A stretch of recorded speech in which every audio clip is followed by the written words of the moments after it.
Walang mabiling gulay sa kanila. Hanap ako ng ano sa selected. Gulay at pruta. Mga gulay yan, ang uluntoy na.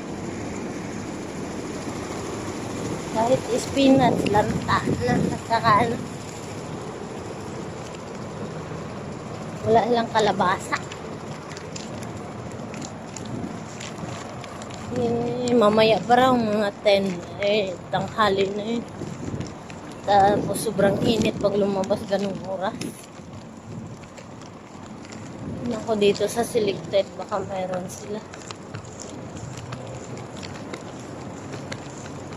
Tulog pa nga yung alaga kong malisa. Kasi nga, ayaw kong lumabas. Sobrang init na. Tutuyo yung utak natin sa init. Sakit sa ulo at sa balak. Yung init ng araw. Tingnan ko dito sa gulayan dito. Sana mayroon para hindi na ako lumayo. Ang hirap naman ano. Sa Sabado mayroon na naman kaming ano, meal preparation. Ang nakuha ko ay yung para sa hypertensive. Pagkain ng may high blood. Less salt yun at chicken na lang at ano ko. Potato, broccoli, puta. Yun na lang bibilhin. Pagkatapos nun, kakainin tanghalian.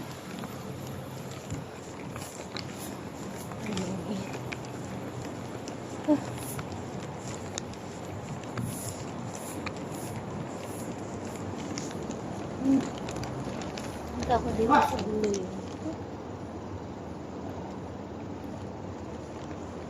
Sana meron sila para hindi na ako punta pa sa malayong lugar. Kaya selective gulay yan. Hindi ko ako madalas nakatabi. Maganda yung putas at ano gulay. Andito ako sa grocery. Wala silang spinach. Oo. Wala silang spinach.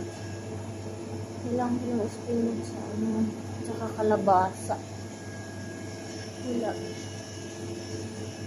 Wala silang spinach at kalabasa. Dito sa grocery, bibili ang pangmunggo. Kailangan ko ng spinach at ano. Doon na lang siguro ako sa selected bibili. Masarap yung mga prutas. Ito na lang.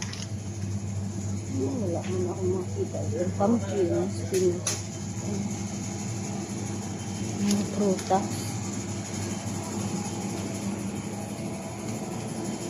Hindi maganda yung ano kaya masarap i-ano hindi kita pa ako sa bahay.